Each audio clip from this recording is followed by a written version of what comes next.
دا غینه بعد یو سوال له هغه دا چې آیا یو سړی له دا جایز دی چې د خپل مامی سره یا د چاچی سره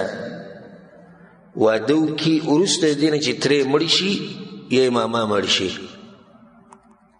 جواب د دې مسلې وبالله توفیق هغه دا دی چې بالکل جایز دی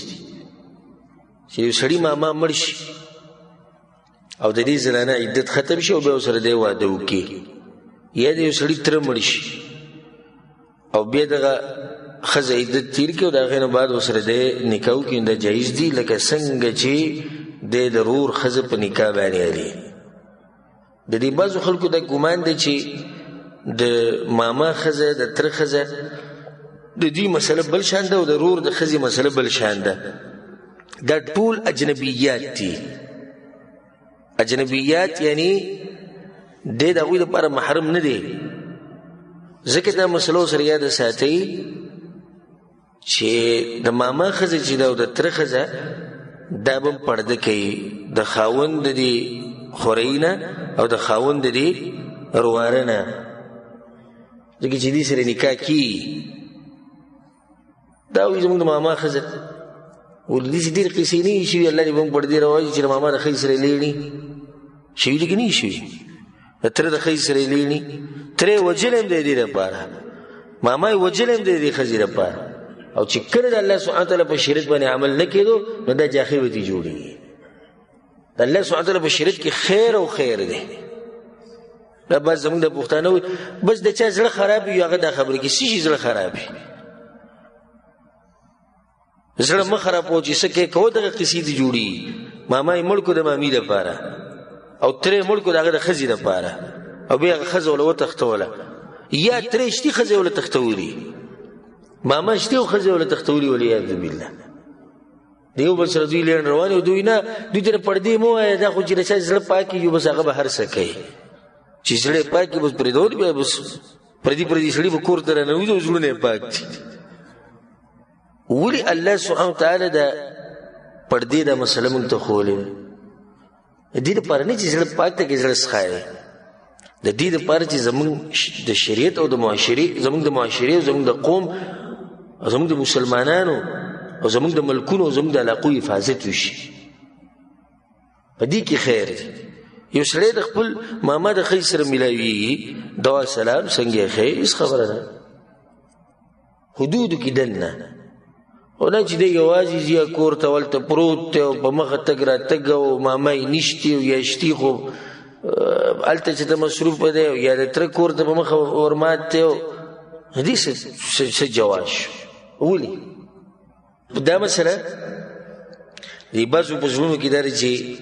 د ماما ښځه او د تره ښځه د دوی بل شان مسله ده او د رور د ښځې بل شان. ښه رور ډېر نږدې دی که ماما ډېر نږدې دی؟ رور. نو چې د رور د ښځې سره نکاح کېږي د هغه د مرګ نه بعد د ماما د ښځې سره ولې نه کېږي او د تره د ښځې سره ولې نه کېږي؟ نو بلکل د دوی سره چې دی نکاح هغه کېږي چې کله عدت تیر شي، الا دا چې په هغې کې بله څه وجه لکه د رضاعت مسله پکې نو هغه اوس د بلې خبرې دلاسې پې حرامېږي. که د او د مامي یا د او د تره ښځې په دې منځ کې د رضاعت څه مسله ثابتېږي هغه جدا مسله ده، خو موږ عامه خبره وکړه. والله اعلم. د هغې نه بل سوال دی هغه ده چې دینی کتابونو باندې له پاسه څه یې ښوده د دې څه حکم دی، یا دینی کتابونه په یو بل له پاسه یې ښوده د دې څه حکم دی؟ جواب د دې مسلې وبالله توفیق چې دینی کتابونه په یو بل له پاسه یې ښوده د جایز دي، خو د عام دینی کتابونه به په قرآن له پاسه نه ایږدي، قرآن به د ټولو نه بره ایږدي، ځکه د الله سبحانه وتعالی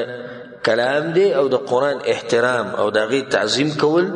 د الله سبحانه وتعالی د دین تعظیم دی. او الله سبحانه وتعالی ذلك ومن يعظم شعائر الله فإنها من تقوى القلوب. امام بیهقی رحمه الله وی د قرآن آداب ذکر کوي نو بای هغه دا وی ومنها الا يحمل على المصحف کتاب آخر، چې په مصحف په قرآن باندې پس او بل کتاب نه یږدي ولا ثوب له بکپړې یږدي ولا شی هیڅ یو بل پاس نه یږدي الا ان يكون مصحفان الا چې دوه قرآنونه دي نبی په یو بل پاس خو دیش حاصل د مسلې دا شو چې دینی کتابونه په یو بل پاس خو دي سدي جایز دي او په قرآن لپاره باندې نور دینی کتابونه نه یږدي قرآن په ټول نمبر او قرآنونه په یو بل پاس خو ده جایز دي او په قرآن لپاره وی شی نه یږدي او دایره ساتي او چې دسی شی دی په قرآن لپاره کې خو چې دا غیر سره قرآن بی عزتی کی یو دسی شی چې هغه خپل بی عزت دی او هغه ترالی په قرآن لپاره یږدي چې قرآن بی عزتی کې نو حرام دي او کې دي چې د سړی به کفر ته موزي خو هغه د حالات مطابق فتوا ده د قرآن عزت او د قرآن او ادب او احترام پکار دی والله اعلم دا غیر بعد دا سوال لې چې د قرآن خولول څه حکم لري او دغه شان د قرآن په وخت کې چې تلاوت په وخت کې د عقیده د دې څه حکم دی جواب د دې مسلې وبالله التوفیق هغه دی چې په شریعت کې بدی باندې څه دلیل نشته چې قرآن خولوا په دې څه دلیل نشته دې په مشروعیت باندې څه دلیل نشته الا دا چې د اکرمه ابن ابي جهل صحابي چې کوم دی رضی الله عنه دا غنه ثابت دي چې هغه په قرآن خولو وي چې د زما د رب کلام دی اگر که بعض علما دي په سند کې څه کلام کوي حاصل د خبرې دا دی چې دې سویل چې قرآن خولول دا یو ځان له عبادت ته او د اجر دی او د مشروع دي نو دا خبره کمزوري په دې باندې هیڅ دلیل نشته او که چرته سړی خپل کې او یا تیولي او روالي خپل کې نو باغی کې بس حرج نه خدای ډیر خپلول ولا به ګوره پویږي نه او ډیر هغه پوج خپلېږي نه کم وګوره دي دا کم چې پوه دي خپلېږي نه دا ګوره دا هغه نه چې صرف خپلولو ته کار ویلې د خپلولو ماشين دی او نور په دې پوه نه دنه پکې سدي او نه بيځان پوه کوي لکه ډیر خلک زموږه هغه دي سدي صرف دې ته نه راندي چې چېرته قرآن کې په الماری کې لګ دي سی ویني چې خو دې خوشو زری سیده کی بیر ول خولي کې خپل غلاف ول جوړ کې او تندي سره مولای وي تندي سره لګول خو بالکل نشتی او به چې دین بیا ته ورور شمه سوته منځنه بدل درس کې تفسیر دا امر د اختلافي مسلې دی او دا غوړي لکه دغه قرآن د ته وخت خپل واقع هغه بیانول کی بین راشي نه دي خپلول څه پیدا شو چې ته په مخه خطه خپلې او بلمرو کې سیده کې او راځینو او رینو عمل پینه کینو په اصل خبر دی چې په قرآن باندې عمل پکار دی دیو مسله د قرآن د تلاوت بوخ کې د عقیده د خصوصا زمونږ طرف ته د غټ رواج دی د ملکونو چې پاکستان افغانستان انډیا بنگلاديش د خو شر ملکونو ټول او ما بخپل چې پړکوالي قرآن یاد کړی دی هغه ما د کوم قاری سره چې ما یاد کړی هغه پښتنو راغنه ما قرآن ویلو نالته په مدرسې کې ټول ورلقي دغه طریقه مون کوله بعض خو بګی دي چې لخي دي مخې ته زیراجي بعض بګی خيو ګرسته دا طریقه بکیم چلی او دینه بغیر قرآن ویل نشي اکثر بګی په منځ کې دي چې کیدا سر وی دي خشوع نه په منځ کې او نه تلاوت په وخت اوس د قرآن چې ته اوري وی سړی زو سره وځړم سوچ وکړم نه چې تا دا چل شروع کړی دي چې دا کې نه ته په قرآن باندې سوچ وکړو کې ست ته بورو وکړو به دا غنه چې کله زه د عربو په اداره کې یا د غوي سره په مدرسه کې شوم علم وکړو نو په دې مسله باندې استادانو غټ کوشش کړې ده الته به زمانه شه ما ډېر ګرانه خو چې معمولی به شیخ وي قرآن وای ها ما به شو اعوذ بالله من رقیقه مو وي د لیک سات به غلط بیا به ستارت رقیقه بنه ډیر وخت نه بعد بیا زه په دې باندې عادت شو چې قرآن وی رقیقه بنه ته کې ډېر ګرانه چې ته په عادت شي بیا چې کوم سره عادت شي نه د عوام دغه مدرسو کې سبق نه دی دوی ملقي دغه ځل دی لیدلی چې غوړقي نو اصل کې لکه څنګه چې شیخ بکر ابو زید رحمه الله یو کتاب د بدع القراء د قاریانو بدعات ډېر ناشنا کتاب دی چې د الله توفیق راکو هغه کتاب نه بزته اوس ناشنا فواید بیان کو وی هغه بدعات چې هغه په قاریانو کې دي او باقي کې یو بدعت د ذکر کړی دی التمایل والاهتزاز عقیده مخیدتله شهادتله وی فإنه من فعل اليهود تب اصل کی طریقه د يهوديانو لکه چې تاسو سرچ وکړئ په انټرنیټ باندې بحث وکړئ د یهودیانو د عبادت طریقه نه هغوی چې بالکل خپل عبادت کوي دقې شان علاقه په مخ او زموږ په شریعت کې دا نشته. او دویمه دا چې د دې د لاسه به انسان کې خشوع نه راځي، اطمینان او سکون په کار سره په آرام کې. اوس ته باچا سره ناسي یا د غټ سړي سره ناسي او خبرې ورسره کوي او دا چل کې هغه به ته سکي بې ادب غلی کېناسي ده. نو چې الله کلام سړی وایي یا په مانځي کې ولاړ تسخیر کړي په دې مانځي کې وګوره خلک ړقي دا چل کې داسې به کوم شي په دې مانځي کې مخې ته ځي شاته ځي. نو دې نه ځان ساتل غوره دي. والله اعلم. به یو تپوس دا شوی دی چې یو انسان نه منځونه پاتې شي نو دی به دا منځونه څنګه راګرځي. او دا قیمتي سوال دی زموږ نه بار بار شوی او بار بار به جواب ورکوو ځکه چې مسله د مانځه ده او مونځ په ورځ کې بار بار راځي. جواب د دې مسلې وبالله التوفیق چې الله سبحانه وتعالی د هر عبادت لپاره خپل وختونه خاص کړي. په هغې کې د الله سبحانه وتعالی حکمت دی. که موږ ته معلوم شي او که موږ ته معلوم نه شي، خو چې الله څه وایي زموږ په سر سترګو موږ به ځان خاورې کوو، خو د الله په خبر باندې به عمل کوو. الله سبحانه وتعالی په قرآن کې دا وایي ان الصلاة كانت على المؤمنین کتابا موقوتا. دا مونځ چې دی دا به د مسلمانانو باندې پره شوی دی په خپل خپل وخت کې. دا ستا مرجي نه چې کوم ټیم کې کې کوم سړي نه چې مونځونه پاتې شي دا به دوه قسمه دی. اولنی چې پاتې شي د ده نه مونځ د عذر د لاسه، خوب یا تیر شي یا بل څه عذر، نو په ده باندې څه ګناه نشتی او په ده باندې واجب دی چې دا مونځ راوګرځوي. په کم ټیم کې به راګرځوي نو دا خبره کمزوري ده، کم چې مشهوره ده زموږ په منځ کې چې دغه بل مونځ سره به راګرځوي. لکه مازدیګر مونځ پاتې شو نو کله به راګرځوي؟ سبا د مازدیګر مانځه سره به راګرځوي، ماسخوتن سبا ماسخوته مانځه سره. دې باندې هېڅ دلیل نشته او عقل هم نه مني. نن مازدیګر مونځ ته نه پاتې وي، سبا مازدیګر پورې ته انتظار کوي، که مرګ راغی منځ کې نو په تا باندې خو مونځ پاتې شي. ښه د دې کوم وخته پورې چې تا نه پاتې شوی دی، لکه اوس یو سړی 5 بجې راپاڅېد مازدیګر مونځ د ده نه شوی دی، د دې 5 پورې خو دی معذوره دی اوده پاتې شوی، خو د 5 نه چې دی سبا مازدیګر پورې ناست دی نو دا خو دی قصدن عمدن ناست دی، د ده سره اوس څه عذر دی چې دی ناست انتظار کوي. او حدیث کې د رضی رسول صلی الله علیه وسلم انس بن مالک رضی الله روایت ته په صحیح بخاری کې مشته، صحیح مسلم کې من نسی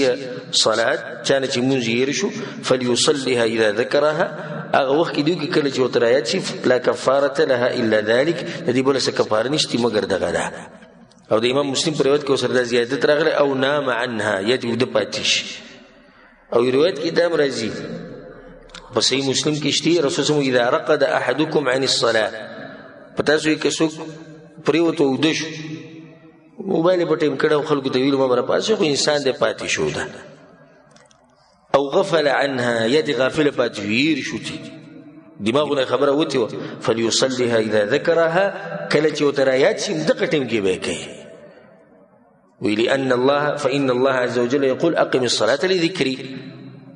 دا دلیل دی رسول الله صلی الله علیه وسلم. نو دینه مسله واضح شو چې قضا شي منځونه به څنګه راګرځي. خکه ډیری په ترتیب سره به راګرځي. څنګه ترتیب چي لکه چې سړی نماز پخین مازیګر ما خام پاتې شي نو دا مو چې راګرځي څنګه راګرځي ماسپخین مازیګر ما خام په دې ترتیب سره کم چې راغي خپل ترتیب دی په هغه ترتیب سره به راګرځي. دا اولنی قسم خلک شو. دویم قسم خلک هغه دي چې قصدن آمدنی مونږ لیټ کړي، لکه 2 بجې ډیوټي ده 2 بجې را پاسېدل دا ډیر دی ګوره او دې خبرې ته غوږ کېدی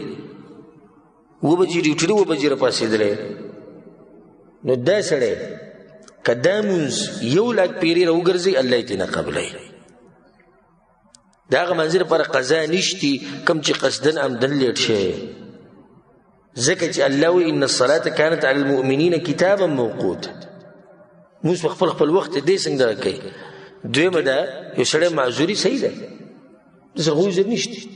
درېیمه ده که دی د وخت نه مخکې وکړي نو ټول ورته وایي ستا دا مونځ نه کړي، دقې شان چې د وخت نه وروسته یې قصدن عمدن وکړي د ده دا مونځ هم نه کړي.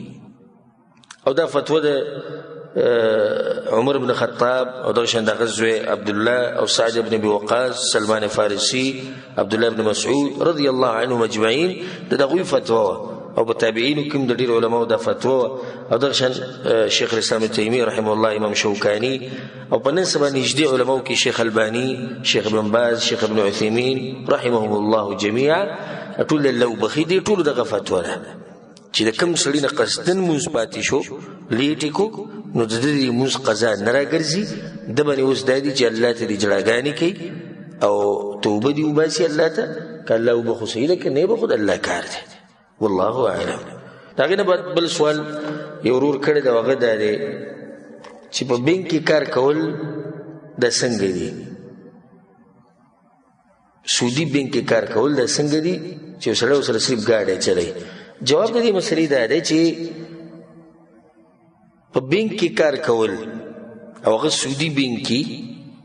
او غالبا بینکونه نن سبا هغه سودي کاروبارونه کوي. سودي بینک کې کار کول دا حرام دي که ګاډی چلی که لیکل کوي که کمپیوټر ته ناست دی که منیجر دی که عامل دی که صفایي کوي که هر څه کوي دا حرام دي. ځکه چې حدیث کې دا راځي رسول صلی الله علیه وسلم وایي د الله لعنت دی په هغه چا باندې چې سود خوري او څوک یې خوري په بل باندې او څوک یې لیکي او څوک پرې ګواهان دي پرې ټول د الله لعنت دی. ځکه چې دا ټول شریک دي په دې کار کې او الله په قرآن کې وایي ولا تعاونوا على الاثم والعدوان او مرسته به نه کوئ د یو بل سره د ګناه په کار کې. و دا کوم سړی چې دوی سره ډریور دی د هغوی سره مرسته کوي که نه کوي؟ د هغوی سره مرسته کوي د هغوی کار روان دی. ځکه چې د بینک کې سود هسې خو نشي کېدی چې یو سړی پکې جدا ناست دی نه د کمپیوټر سره کار شته او نه د صفایي سره شته او نه د ډریور سره ځان له سود کوي په یو کمره کې کېدی شي ده نشي کېدی. ټوله یو اداره ده د ټولو په شریکه دا اداره روانه ده او په هغې کې سود کېږي. نو د بینک کاروبار سودي بینکونو کې کاروبار کول او هلته مزدوریانې کول دا حرام دي که هغه هر قسمه مزدوري والله اعلم. د هغې نه بل سوال دی یوه ښځه ده او د تپوس هم ښځې کړی دی چې یوه ښځه ده او هغې سره خاوند نکاح وکړي او ورسره لا میلاو شوی نه وي کوروالی ورسره نه وي کړی او هغه د پلار په کور کې او دا خاوند مړ شي نو دا به عدت په کوم ځای کې تېروي؟ د عدت مسایل له خو ځان له تفصیلي مسله اوس که هغې له زه ځمه نو خبره به ښه اوږده شي او زما الحمدلله دا یو عادت دی او الله سبحانه تعالی دا نعمت همیشه ساتي زما سره او په ما باندې هغه دا چې یو مسلمان تپوس کړي نو زما ډېر زړه کېږي زه دلته یو تفصیلي جواب ورکړم د او نه دا مې نه خوښ چې او نه کېدای شي هغه به مطمئن نه شي بله چې د عالم کار دی مسله ښه واضحه کول. دویمه ده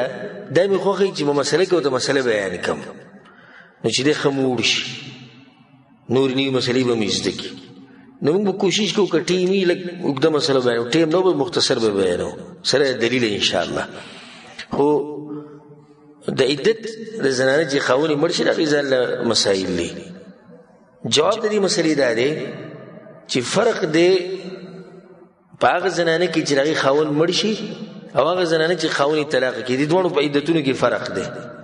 چې خاوند یې طلاقه کړي د هغې عدت هغه 3 حیضه دی او چې خاوند یې مړ شي د هغې عدت دی 4 میاشتې 10 ورځې والذین یتوفون منکم ویذرون ازواج یتربصن بانفسهن 4 اشهر و10 او دوی خپل حکمتونه دي او متوسطوي چې خبره به اوږدېږي ولې طلاقې شوې ښځې لپاره 3 میاشتې دي یا 3 حیض دی ولې دې لپاره 4 میاشتې 10 ورځې د هغې علماو خپل حکمتونه بیان کړي چې انشاءالله بیا به بیان کړو. بیا په دې کې فرق دا دی چې کومه زنانه طلاق شي او خاوند ورسره نه میلاو شوی نو په دې باندې عدت پې نشته او چې کومه ښځه خاوند یې مړ شي او میلاو شوی ورسره نه نو عدت پې شتي د خاوند د مرګ عدت دا به تېري اگر که خاوند ورسره نه دی میلاو شوی دا مسله خو ثابته شوه. عبدالله بن مسعود روایت دی چې د هغه نه چا تپوس وکړي امام ترمذي دا روایت راوړی د هغه نه چا تپوس وکړو عن رجل تزوج امرأة ولم یفرض لها یو سړی دی واده وکړو او د ښځې سره میلاو شوی نه و ښځه دی مړ شو. عبدالله بن مسعود وی د هغې دپاره به مهري او د هغې باندې به عدتي ولهل میراث او په میراث کې به ورته حصه میلاوي. نو دا زنانه چې کومه ده دا به دغه خپل کور کې عدت تېروي چې هغه د دې د مور پلار کور دی ځکه چې دا د خاوند کور ته نه تللی نو دې ته ضرورت نشي چې د خاوند کور ته ځي ولته د عدت تېر کړي، په دغه خپل کور کې د مور پلار په کور کې عدت تېرولی شي. د دې سره یو بل سوال هغه دا دی چې یو زنانه خاوند مړ شي او پته ورته نه وي د عدت په باره کې د جهل د لاسه یا څوک ورته ونه وایي او دې عدت تېر نه کړو 4 میاشتې 11 ورځې، نو دا ښځه به څه کوي چې کله ورته وروسته پته ولګي؟ جواب د دې مسلې وبالله التوفیق هغه دا دی که چېرته د عدت ته ضمانت تېره شوي 4 میاشتې 11 ورځې ختمې شوي نو بیا خبره ختمه شوې ده، توبه دې وباسي، الله ته یې رجوع کوي ځکه چې جاهل او که په هغې کې څه ضمانت پاتې څه وخت پکې پاتې نه هغه وخت عدت به تېروي. لکه 4 میاشتې 11 ورځې عدت دی 3 پکې تېرې شوي دي پاتې څو دي 1 میاشت 11 ورځې، دا به اوس عدت تېروي 1 میاشت 11 ورځې، یعنی د سر نه به عدت نه شروع کوي. 11 ورځې پاتې دي 4 میاشتې تېرې شوي 11 ورځې به عدت تېروي، او که وخت ټول تېر شوی دی عفا الله عما سلف، الله دې ورته بخښنه وکړي او څه چې شوي دي هغه شوي دي والله اعلم. د هغې نه به دا سوال دی چې یو سړی په کور کې دننه وي او دی مونځ کوي، نو آیا په دې مانځه کې دې ښځې ته امامتي ورکولی شي او که نه؟ ښځه ورسره په کور کې ده راشي ښځې ته وراشه پلانۍ نن مونځ کوو په جمع، نو دا کار جایز دی او که نه؟ الجواب بالله التوفیق هغه دا دی چې فرضي مونځ خو به دا سړی لازم د مسلمانانو سره به جومات کې کوي، دا په ده باندې لازم دي، الا دا چې عذر یې هغه جدا مسله او د دې لپاره نه دی جایز چې دی د ښځې سره به کور کې ولاړ یو منګ هم وایي چې جمع وکړه کور کې جومات کې نه وي، زه یې ولاړ وړو د مور سره اولته مې جمع وکړه، نو دا د بېلمازه خلکو لپاره څه عذر پکار دی. که داسې ووایي چې دا کار جایز شو نو خلکو د ټیکهدار او د کمپنۍ دې دله څه مونځونه پرېښودي دي بیا خو به بلکل پرېږدي به جایز هم جایز دی کور کې به یې کوو. نو سړی بغیر د عذر نه په کور کې فرضي مونځ نشي کولی او کوي کو نو د جمعې د پرېښودو د لاسه دی ګناهګار دی او په ګناه کبیره کې واقع دی. رسول صلی الله علیه وسلم سمع النداء، یو سړي چې بانګ واورېد او منزل رانغی فلا صلاة له، د مونځ نه کېږي الا من عذر، مگر دی که معذور وي. عبدالله بن عباس ته چا وي ما هو العذر؟ وي د عذر څه دی؟ وي المرض والخوف، بیماري یا یره، دشمن نه یره، حالات امن نه دی، به ځان یري کور کې مونځ کولی شي. او پر رسول صلی الله علیه وسلم پسې بوډا سړی راغلی یا رسول الله لیس لی قائد یقودنی للمسجد، یا رسول الله څوک را سره نه چې جومات ته مې بوځي. او بله دا چې په لاره کې ځناور راځي او تیری دی او شپې دي او بارانونه دي، اوس ګوره بوډا دی او ړوند دی او څومره خبرې وکړې، یا رسول الله کور کې مونځ کولی شم؟ رسول الله ته بانګ اوري بیا واورو بیا به لازم راشي. د دې نه ثابته وي چې سړی فرضي مونځ د به لازم په جومات کې کوي. په کور کې دننه نفلي مونځ کول او په هغې کې ښځې له امامتي ورکول دا جایز دي. شریعت په رڼا کې د قرآن حدیث په رڼا کې دا کار بلکل جایز دی، خو دومره ده چې ښځه به ځان سره کوم ځای کې ودرئ؟ شاته به یې ودرئ. لکه رسول صلی الله علیه وسلم چې انس بن مالک رضی الله عنه کور ته تللی او هلته یې مونځ پړاو، نو انس بن مالک رضی الله عنه سره په خوا کې ولاړو او ښځه کوم ځای کې ولاړه وه؟ هغه شاته ولاړه وه. نو ښځه به اگر که یو سړی ده یو ښځه ده، دا ښځه به شاته ودرېږي سړی به مخې ته ودرېږي، لکه چې ښځه د سړو سره په یو صف کې نشي ودرېدلی. او فرضي مونځ کې امامتي کولی شي چې کله لکه دا سړی اوس معذور دی، مونږ وایو چې په دې سړي باندې لکه مثال کې شریعت ورته ویلي چې ته کور کې کولی شي یاره راځه او دی کور کې مونځ کوي او فرضي مونځ کې ښځې ته وایي چې راشي ته ودرېږي امامتي ورکولی شي. او دا یو ایماني منظر دی، کېدای شي ډېر خلک دې ناشنایي چې کور کې به سړی مونځ کوي او ښځې له امامتي ورکوي، دا یو ایماني منظر دی. او دا هغه خلک دې نه خبر دي چې هغه د دې مسلې نه یو خبر دي، بل دا چې د هغوی شوق دی د مونځو خاوند پاڅېدو د شپې تهجد کې اوږده اوږده ښکله قرآن وله ورځي، ښځې ورته وایي زه به درسره م ودرېږم ته قرآن ښکلی وایې لږ په تیزه وایه زه به یم اورم. نو داسې ښځه خاوند ته میلاوېده او داسې خاوند ښځې ته میلاوېده وما یلقاها الا ذو حظ عظیم، د خوش قسمتو خلکو نصیب دی. زمونږ ته الټه قاریږي او داسې زمونږ خوب دې خراب کو نو فرق دی په دوی کې په هغو کې دا خلک چې کوم دي دوی ته دا خبره ناشنا ښکاري چې لا داسې هم کېږي او بالکل داسې هم کېږي. الله سبحانه وتعالی زموږ زنانه زموږ ماشومانه الله یې ټول دینداره جوړ کړي. والله اعلم. دا یو ورور سوال کړی دی چې د یو سړي نه یو سړی جومات ته ورغی منزله او چې ورغی جمع ده نو هغوی په اخرنۍ قاعده باندې ناست او دی ورسره پکې شریک شو. آیا دی به هسې کښېني که نه دی به تحیات وایي؟ جواب د دې مسلې وبالله التوفیق هغه دا دی چې رسول صلی په حدیث کې وایي اذا اتى احدکم الصلاه، کله چې تاسو کې یو سړی راشي منزله والامام على حال او امام په یو حال فليصنع كما يصنع الامام، نو هغه څه دی کوم چې امام کوي. امام ترمذي رحمه الله دا روایت راوړی. ناولنی مسله خو دینه دا ثابته شو چې دغه ملګرو د غرونو غلطي ده کوم چې راشي انتظار کوي چې امام به کله ودرېږي نو سجده ته ځای شي تشهد ته ځای شي. دا صحیح طریقه نه ده. ته چې جومات ته رالې امام په سجده دی سجده لګوه، امام په تشهد دی په تشهد کښېنه. دا چې کوم ورور چې جومات ته راننوتو او امام یې وموندو چې هغه په اخرنۍ قاعده باندې ناست و نو دی به ورسره په دغه تشهد کې شریک شي او تحیات به بالکل وایي او چې څومره پورې ویلی شي وایي به چې امام سلام وګرځو دی به پاسي او خپل لمونځ به پوره کړي. والله اعلم. شیخ صاحب د بینک نوکران چې ذکر شو بعضې داسې اورېدلي وم په پاکستان کې چې د دوی د کور سایه ته ناسته د کور د ونې سایه ته ناسته دا کومه آیا دا خبره صحت لري؟ ګوره ضرور دا تپوس کوي چې یو سړی بینک کې کار کوي د ده لکه حاصل دا سوال دی چې د ده کور ته تګ او خوراک څښاک دا څنګه دی د دې سره معاملات؟ جواب دا دی چې دا ناممکنه خبره ده او ډېره بعیده ده اگر که کیدی شي چې د ټول مال دی حرامي، څه به حرامي څه به حلالي. نو د ده سره که سړی تګ راتګ کوي او خپل خپلوان دی یو وخت کې تپوس لځي څه ضرورت راغی د تلو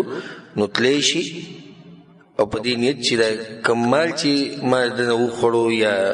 کم معاملات چې وشو دا په هغه حلالو کې وشو. والله اعلم. دا یو سوال دی. یو بلډینګ کې موږ اوسېږو دا ورور وایي او په هغې کې کمرې د ټولو جدا جدا دي او خوراک څښاکونه جدا جدا دي. د نصیحت باوجود د خلک منځونه نه کوي او که څوک یې کوي په خپله کمره کې کوي. آیا دې دلته زه ګناهګارېږم؟ نه ضرور نه ګناهګارېږي.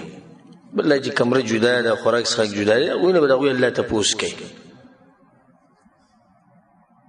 ولا تزر وازرة وزر اخرى د یو بوجول به نه ایښودی کېږي. که دې ورور نصیحت نه کولی نو بیا په دې مسله کې راګېرېدو. هغوی چې زه نصیحت کوم چې دی ورته نصیحت کوي خپل نصیحت دې برقرار ساتي په حکمت او په ښه طریقې سره او هغوی بیا منځونه نه کوي یا کوي په کور کې کوي په کمره کې کوي نو د هغوی نه به الله سبحانه تعالی تپوس کوي او د دې ورور غاړه چې دی هغه ازادي شو الا دا چې د ده طاقت رسي. حدیث کې راځي که من رأى منکم منکرا فلیغیره بیده فإن لم یستطع فبلسانه فإن لم یستطع فبقلبه. اول به څه کې په لاس به منع کړي. پلار دی په کور کې دی به مینت او زاریه نه کړي چې زور دی خاوند شو د ښځې دی به زور چلوي. استاد شو د ملک باچا شو د علاقې مشر شو سره طاقت دی. که دغه نه شي په ژبه به نصیحت کوي. که دغه هم نه شي تا یو سړی ته چې موږ ته نصیحتونه مه کوو داسې په کوم شي بدبخته چې هغو پابندي په تا ولګوي ستا سره څه زور نه وي فبقلبه په زړه کې به دا کار بد ګڼي که دوی پرېښودی شي پرېښودل زه دي. نو اوس یو سړی د ډیرې مشر دی د بلډینګ مشر دی او د ده زور چلیږي نو د دا نه چې بېلما زه پراته دي او د وي زه خیر د پراته دي و چاته څه ووایو نه وروره څوک چې مونځ اودس نه کوي هغه به زمونږ سره نه اوسېږي د هغه دلته ځای نشته زی خپل سامان دی ولی وزیری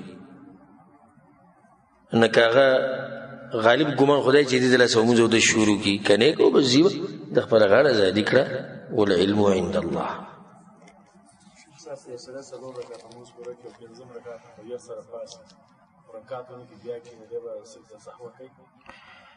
دې ورور دا سوال دی چې یو سړی 4 رکعاته لمونځ کوي او په غلطۍ سره 5م رکعت ته پاسې دی هیر دی په منځ کې ورته رایاد شو نو کوي به دی دا چې په منځ کې ورته رایاد شو بس ډایرکټ به کښېني او په آخره کې به بیا سجده سهو وکړي سجده سهو بیا د غلطۍ د لاسه ده او د خطا شوی ده سجده سهو دم د خطا دپاره د عمد دپاره نه ده ځکه چې قصدن عمدن که دی 5م رکعت ته پاسې نو لمونځ یې څه شو باطل شو نو د سجده سهو دم د خطا دپاره د دې دپاره د سجده سهو په منځ کې کمی زیاتی یا شک اوس د کمی زیاتی د وکړو په کمی زیاتی کې د واقع شو زیاتی پکې وکړو هغې د لاسه په ده باندې 2 سجدې راغلې چې هغې ته سجده سهو وي والله اعلم وصلى الله على نبينا محمد